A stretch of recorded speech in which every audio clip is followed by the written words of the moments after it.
여러분 한 절씩 나누어서 교독합니다. 너는 내 떡을 물 위에 던지라. 여러 날 후에 도로 찾으리라.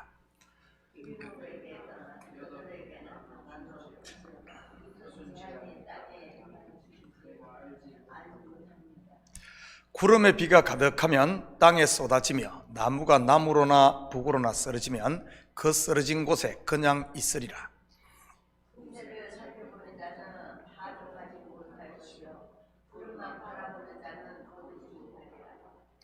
바람의 길이 어떠함과 아이 벤 자의 태에서 뼈가 어떻게 자라는지를 내가 알지 못함 같이 만사를 성취하시는 하나님의 일을 내가 알지 못하느니라.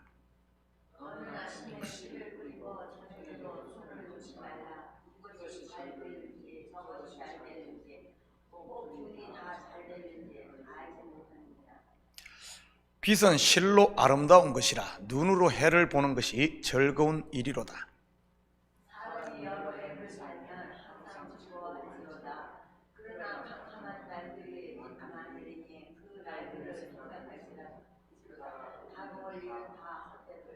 아멘. 좋은 아침입니다. 올해는 유난히 하나님께서 우리 교회에 많은 일들을 이렇게 맡기는 것 같습니다. 다음 주 16일에는 뉴욕 장로 성가단 조찬 기도회가, 그 다음 주에는 뉴멕시코 단기 선교를 성인이 7명, 학생이 19명에서 26명이 다녀옵니다. 그리고 27일에는 노회 임원회가 본교회에서 있고, 또 28일에는 뉴욕 실버미션 개강 예배와 교육이 우리 교회에서 12주 동안 진행되며, 또 3월 7일에는 노회가 있지요. 정말 동서남북을 바라보고 뛰어야 할 것 같습니다. 그런데 교회에서 일들을 하다 보면 시험 듣는 일들이 종종 있는 것을 보게 됩니다. 그것도 큰 것도 아닌 아주 사소한 일들로 인해 말이지요. 일반적으로 누군가 상처를 받고 시험이 들면 시험을 준 사람에게 비난의 화살이 쏟아지기 쉽습니다. 그런데 가만히 들여다보면 상처를 준 사람이나 아니면 상처를 받은 사람의 잘못을 보면 50보 100보인 경우가 대부분이지요. 그렇다면 왜 하나님의 일을 하는데 이렇게 시험들이 많은 것일까요? 그것은 교회의 일은 단순히 일로 끝나는 것이 아니라 일을 통해 신앙의 성숙이 일어나기 때문인 것입니다. 그래서 속에 있는 것들이 일을 하면서 밖으로 드러나는 것이지요. 시험은 성숙의 한 과정이라는 사실을 여러분 잊지 마시기 바랍니다. 그래서 교회의 일은 눈에 보이는 성과나 효율성만 봐서는 안 되는 것입니다. 어떤 행사를 했을 때 우리가 지난 주일 우리 선교 바자를 했잖아요. 한 거의 5,000불 가까이 나왔어요. 이야, 이번에 많이 나왔네. 그거밖에 안 나왔어. 이런 성과나 효율성만 봐서는 절대 안 되는 것입니다. 그것과는 비교가 될 수 없는 더 값진 무엇이 있으니까요. 그것을 통해서 성도들의 신앙이 성숙하고 자라가는 그런 거니까요. 예전 한국교회에 있을 때 매주 월요일에 한 20여 명 정도가 나와서 전도지를 아파트 각 집에 돌리며 전도를 했습니다. 교회 주변이 아파트 단지로 뺑 둘러 있었으니까요. 처음에는 각 가정의 초인종을 눌러 전도도 하면서 전도지를 나누어 주었지요. 그러다가 나중에는 전도지만 돌리곤 했습니다. 그때 한 성도님께서 저에게 불평을 한 적이 있습니다. 전도지 돌려봐야 대부분 그냥 쓰레기통으로 직행할 텐데 왜 그렇게 쓸데없는 일을 하냐고 말이지요. 그때 제가 그분에게 이렇게 대답을 했던 것 같습니다. 맞습니다. 이 전도지를 보는 사람은 100장을 돌리면 1명 정도일 겁니다. 그리고 99장은 아예 보지도 않고 쓰레기통으로 직행하고요. 그리고 이 전도지를 보고 교회에 한번 가볼까? 아니면 교회가 어디에 있지? 목사님이 누굴까? 이런 마음을 갖는 사람은 아마 1000명 중에 1명 정도일 것입니다. 제 생각에 전도지 10,000장을 돌려야 그 중에 1명 정도 교회에 올 것입니다. 전도지 10,000장을 찍는 비용이 100만 원이 들고, 또 그것을 돌리는 수고를 인건비로 계산을 한다면 1,000만 원이 든다면 1,100만 원의 수고를 해 한 영혼을 죽게 돌아오게 할 수 있다면 해볼 만한 일이 아니겠습니까? 이런 이야기를 한 적이 있어요.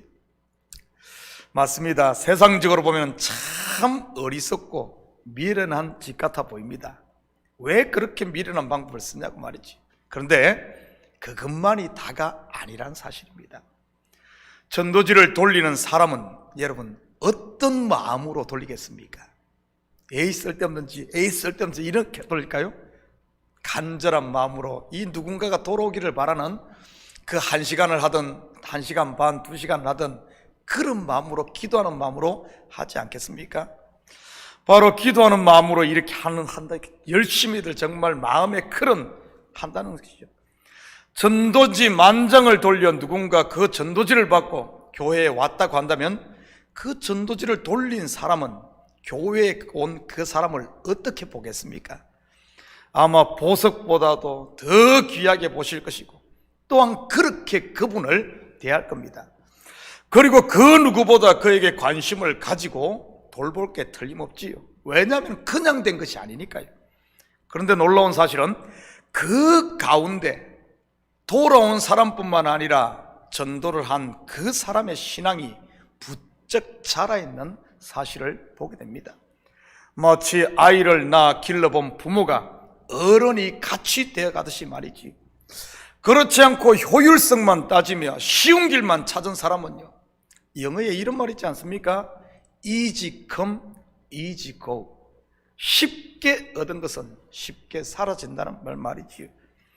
새로운 사람이 교회에 오더라도 정말 수고해보지 않은 사람은 아마 그냥 교회에 누가 와도 왔는갑다 이 정도로만 생각하지 아마 별로 그 사람에 대해 귀한 줄 모를 겁니다. 그러다 보니 쉽게 또 많이 오는 것 같지만은 또 쉽게 가버리는 이유가 그런 것 아니겠어요? 정말 남자보다 여자가 자녀에 대해 더 이렇게 하는 이유가 배를 아파서 낳아봤기 때문에 더 그런 것 아니겠습니까?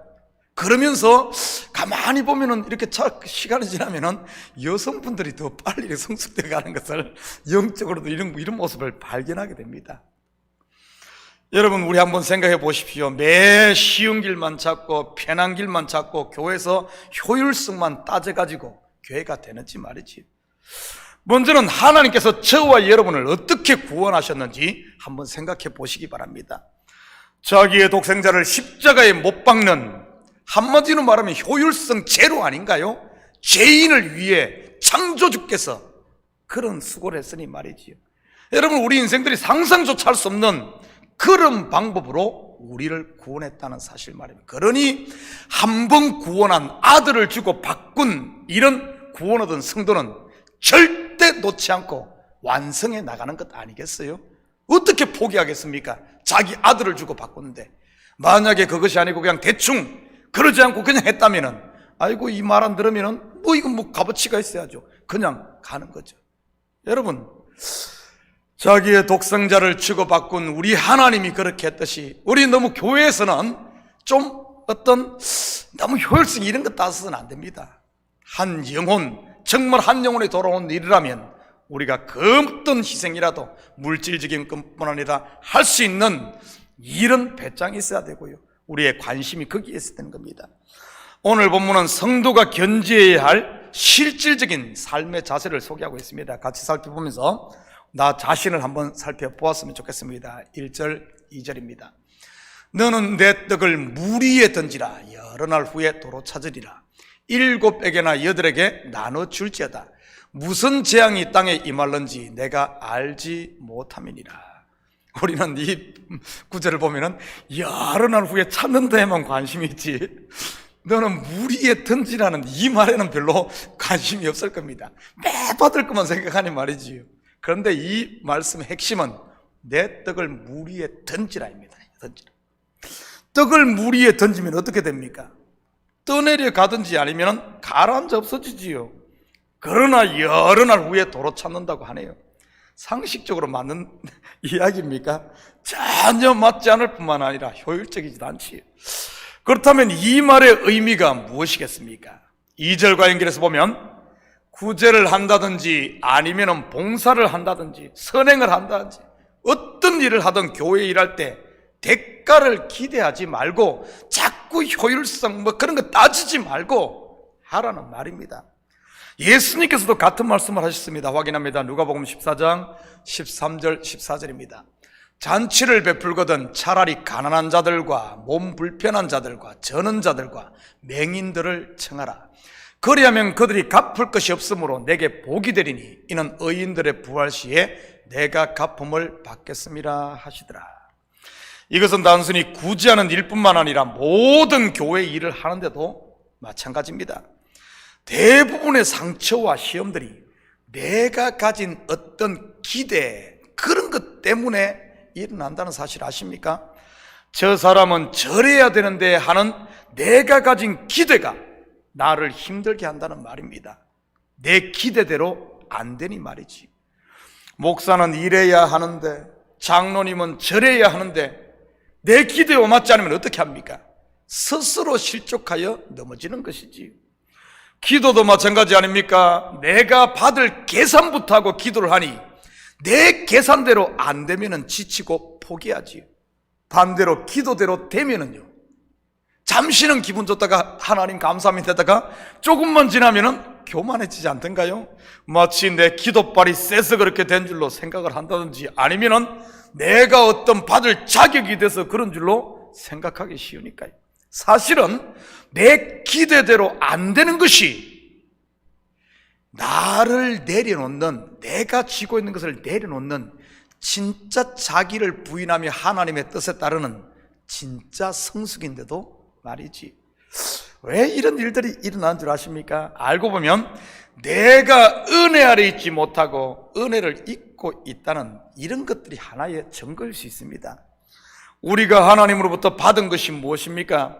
생명으로부터 시작을 해서 사실 받지 않은 것이 하나도 없습니다. 거기다가 영생까지 선물로 받지 않았나요? 사도 바울은 이러한 성도의 실상에 대해 고린도후서 6장 9절과 10절에서 이렇게 소개하고 있습니다. 무명한 자 같으나 유명한 자요, 죽은 자 같으나 보라 우리가 살아있고 징계를 받는 자 같으나 죽임을 당하지 아니하고 근심하는 자는 하는 자 같으나 항상 기뻐하고 가난한 자 같으나 많은 사람을 부유하게 하고 아무것도 없는 자 같으나 모든 것을 가진 자로다. 여러분, 하나님으로부터 모든 것을 가진 참으로 은혜 입은 자인데, 우리가 이 은혜 받은 것을 잊고 있기 때문에 우리가 자꾸 내 것은 못 보고 자꾸 어떤 다른 뭔가를 더 가지려고 하는 이런 겁니다. 그래서 그것이 안 되면은 시험 들고 말이지. 내가 거저 받은 나는 부유한 자임을, 나는 유명한 자임을 우리가 먼저 알아야 됩니다. 바로 내가 모든 것을 은혜로 받은 그 사실 말이죠. 이 사실을 모르니 하나를 주면은 2개 받을 기대를 했다가 2개는 그냥 하나도 제대로 못 받자 시험 드는 것 아닙니까? 자기가 욕심으로 구한 줄은 모르고 말이지. 우리의 사고는 누구나 하나를 주면 2개 받기를 원하지 않나요?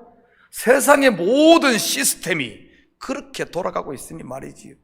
일명 이자라는 이름으로 말입니다. 그런데 내가 받은 은혜를 제대로 안다면 여러분 어떤 삶을 사겠습니까? 내가 가진 이것을 나누고 사는 빚진 자의 삶을 살 수 있는 것입니다. 모든 것을 다 주고도 더 주고 싶은 그런 마음 말이지. 우리 4절 같이 봅니다. 풍세를 살펴보는 자는 파종하지 못할 것이요 구름만 바라보는 자는 거두지 못하리라. 무슨 말입니까? 겉에 것, 곧 사람들의 눈치만 보다가는 여러분 우리 복음을 전할 수 없다는 말 아니겠어요? 듣든지 아니 듣든지 전해야 하는 게 복음이고요. 왜냐하면 자라게 하시는 거두시는 이는 하나님이시니까요. 겉의 환경만 바라보고 내 기준으로 판단하지 말라는 그런 말입니다. 그런데 우리는 어떻습니까? 매 풍세만 살피고 구름만 바라보고 있지는 않습니까?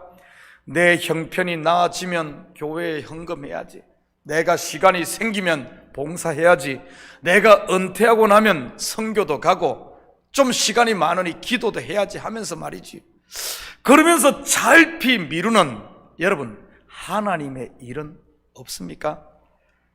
지금까지 매 미루기만 하며 살았다면 이제 자리를 들고 일어날 때가 아닐까요? 지금이 바로 씨를 뿌릴 때요, 지금이 바로 추수 때이니 말이지요. 코로나가 끝나면 교회에 나가야지 하는 분들도 여러분 이제는 일어날 때입니다. 언제 코로나가 끝나겠어요? 언제? 모두가 그러지 않습니까? 이 평생 간다고, 평생이 아니라 영원까지 갈 수도 있는 것 아니겠어요? 이게 지구 끝날까지. 감기가 그러듯이 언제겠어요? 경제형편, 제가 미국에 온 지 21년이 돼갑니다. 22년 돼가나? 그때 올 때 대부분의 주위의 사람들이 하는 말이 경제가 어렵다는 이야기였어요. 10년 전만 해도 경제가, 심지어는 그런 말까지 돼요. 깡통만, 맨하탄에 그냥 깡통만, 이게 자판 펴고 깡통만 갖다 놔도 누가 사간다는 거예요. 그래서 그때는 돈을 긁었다 그랬습니다. 정말 그랬는지 어쩐지는 모르겠지만 말이지. 그러면서 지금 이렇게 힘들다 그래, 그런 이야기를 들었어요. 그런데 단 한 해도 그 이야기를 듣지 않고 지난 날이 없습니다. 지금은 그럴 겁니다. 지금은 우크라이나 전쟁, 뭐 터키에 또 뭡니까 지진, 뭐 코로나에 또 힘들잖아요. 여러분 아마 평생 그럴 거예요. 평생. 절대 우리가 어떤가 하면은 지금이 바로 오늘이 바로 은혜 받을 만한 때요, 지금이 바로 파송한 때인 줄 믿습니다. 마음에 감동이 오거든 있을 때마다 다음으로 미루지 마시고 여러분 일할 수 있기를 축복합니다. 지금이 바로 그런 때이니까요. 사랑하는 성도 여러분, 하나님께서 주신 오늘을 감사하며 여러분 최선을 다하시기 바랍니다. 그래서 오늘도 빚진 자로서, 복음의 빚진 자, 사랑의 빚진 자로서 내가 받은 이 은혜와 사랑을 다음으로 미루지 말고 삶의 현장에 좀 실천하고 흘려보내므로 우리 주위에 영적인 안전뱅이들이 얼마나 많습니까? 얼마나 많아요. 우리가 눈이 열리면 그게 보입니다. 목사님 없는데요, 다들 나보다 잘 산대요. 아니요, 내가 눈을 감고 있어서 그래요. 눈이 열리면 바로 성전 미문에 안전뱅이가 앉아있고, 우리 교회 가운데 안전뱅이 있고, 우리 가족 가운데 있고, 우리 삶의 영역에 앉아있는 사람 너무나 많습니다. 없는 것 주려고 하지 말고 내가 받은 은혜, 내가 받은 사랑, 내가 받은 복음, 나에게 주신 물질, 나에게 주신 건강, 나에게 있는 이 마음, 여러분 손을, 믿음의 손, 영의 손을 내밀 수 있기를 축복합니다. 그래서 그들을 일으키고 죽은 자들을 살리며 내 속에 있는 이 생명의 빛들을 좀 비추며 사는 이런 복된 하루가 되기를 예수님의 이름으로 축복합니다. 같이 기도하십시다. 사랑의 아버지 하나님, 참으로 감사드립니다. 이 새벽을 깨우신 하나님, 내 식물을 흘러가는 물에 던지라고 하였습니다. 아버지 하나님, 우리 속에 있는 말씀의 양식을 나눌 수 있는 저희들 되게 하시고, 그리스도의 사랑도 나누며, 아버지 하나님 물질도 나누며, 우리의 시간도 나누며, 참으로 아버지 하나님 어떤 기대가 아니라 거저 받았으니 거저 줄 수 있는 저희들 될 수 있도록 축복하여 주시옵소서. 그러므로 말미암아 우리가 아버지 하나님 그리스도의 형상이 내 속에 이루어지게 하시고, 하늘의 상속자로 아버지 하나님 금과 같이 은과 같이 보석으로 단장되어지는 저희들 신부되게 도와주시옵소서. 오늘 하루도 우리에게 주신 이 날을 그저 보내는 것이 아니라 감사함으로 아버지 하나님 어둠 가운데 빛을 비추는 빚진 자로 오늘도 사는 우리 성도들 다 되게 도우시고, 아름다운 주의 영광만이 온 땅 가운데 향기로 퍼져나가는 이런 역사가 있게 도와주시옵소서. 감사드리며 예수님의 이름으로 기도드립니다. 아멘.